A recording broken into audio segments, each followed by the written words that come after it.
Welcome to Kali twisted stories part 36। जय माँ काली, जय माँ तारा। आप सबका भला हो। क्या हो अगर आपके घर के बगल में किसी ने सुसाइड कर लिया और अनजाने में ही सही आपने उसे याद कर लिया हो। ऐसा ही कुछ हुआ सोनू भाई के घर के बगल में। रितेश नाम का एक लड़का जो बहुत जुआ खेलता था और अपनी पहली पत्नी के मर्डर के केस में अंदर भी जा चुका था और फिर कॉम्प्रोमाइज़ कर कर किसी तरह ले देकर वो बाहर निकला हुआ था। अपने नए जीवन की शुरुआत करने के लिए उसने शादी भी कर ली थी, पर पुराना जीवन उसका पीछा नहीं छोड़ रहा था। रह रह कर वो आईपीएल खेलता और हार जाता, उसी चक्कर में जिसमें उसने पहली बीवी को गवा दिया था। अब ये जो दूसरा चांस उसे मिला था जीवन में, उसको भी वो गवा रहा था। भले ही वो कैसा भी हो, पर कुछ एक लोगों के लिए वो बहुत अच्छा था। उसने अपनी एक छोटी सी किराने की दुकान खोल रखी थी, जिससे उसने सोचा कि कुछ बिजनेस कर सकेंगे, कुछ पैसे आएंगे और कुछ जीवन सुधरेगा। पर जिनका जीवन सुधरना होता है उनका सुधर जाता है, और जिनका बिगड़ना होता है वो बिगड़ते ही चला जाता है। पूर्व के कर्मों के लिए उसे बहुत दोष दिया जाता था, बार बार उल्हाना दिया जाता था, और उसको ये पता था कि उसके बच्चों की नज़रों में एक ना एक दिन वो आ ही जाएगा कि वह उनकी माँ का कातिल है। इस आत्मग्लानि से वो गलता ही रहता था अंदर।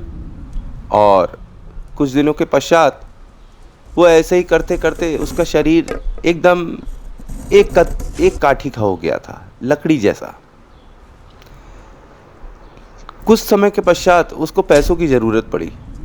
उसने सोचा कि क्यों ना एक बार फिर से भाग्य आजमा लेते हैं। जुआरी होते ही ऐसे हैं। अरे, युधिष्ठिर ने द्रौपदी तक को दांव पे लगा दिया था और हार गए थे, तो जुए में भला जीतेगा कौन? जुए में कोई नहीं जीतता है।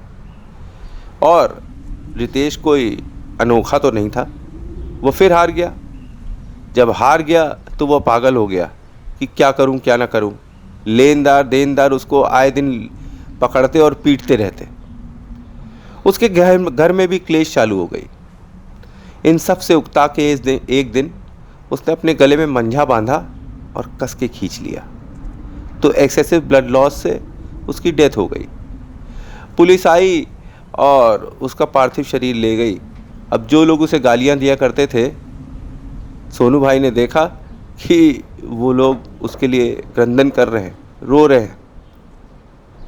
यही होता है, जीते जी आदमी के बारे में चाहे आप कुछ भी कह लें, मरने के पश्चात ही पता चलता है कि उसे कौन कौन प्यार करता है और कौन कौन नहीं करता है, कौन सच्चा करता है, कौन झूठा करता है।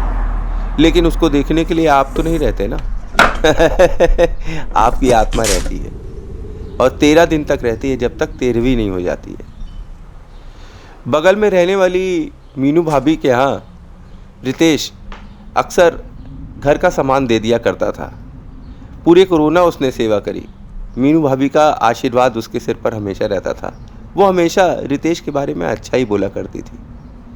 जब रितेश की मृत्यु हो गई तो अनायास ही मीनू भाभी ने सोनू भाई से बोला कि आज रितेश की बड़ी याद आ रही है, स्कॉच ब्राइट ख़त्म हो गया है घर पर, और अगर वो होता तो लेकर आ जाता। सोनू भाई ने एक अनजान सा साया मीनू भाभी के पीछे से जाते से देखा,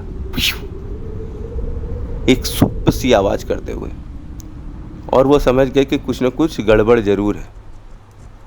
सोनू भाई माता काली के परम भक्त थे। उनको आभास की शक्ति थी कि कैसी एनर्जी आ रही है और जा रही है। जैसे ही मीनू भाभी ने बोला कि रितेश होता तो स्कॉच ब्राइट ले आता, तो सोनू भाई तुरंत ही तपाक से बोले, अरे भाई, जो भी मैनिफेस्ट करना है ज़रा ध्यान से करो, कोई ना कोई सुन रहा है, और अभी उसकी 13वीं नहीं हुई है, ये सब बातें नहीं बोलनी चाहिए। पर अब बात ज़बान से और तीर कमान से निकल गई तो वापस नहीं आ सकती, और ये बात तो निकल गई थी। और वही पीपल के पेड़ के पर बैठा रितेश ये सुन रहा था। उसने आओ देखो न ताओ तपाक से गया और स्कॉच ब्राइट लेकर आ गया। रात के 3 बज रहे थे। खिड़की पे ठक ठक ठक आवाज आई। ठक ठक ठक ठक ठक ठक ठक ठक ठक। मीनू नींद में थी और उसने आँख खोलकर हल्की सी आँख खोली और बोला, कौन है? लोग दरवाजे पे खटखटाते हैं। कोई खिड़की पे खटखटा रहा था और वो भी बालकनी के। ठक ठक ठक। मीनू ने फिर बोला, कौन है?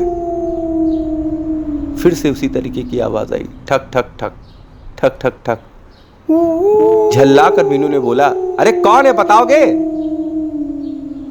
पीछे से आवाज आई, भाभी जी स्कॉच ब्राइट लाया हूँ, ले लीजिए।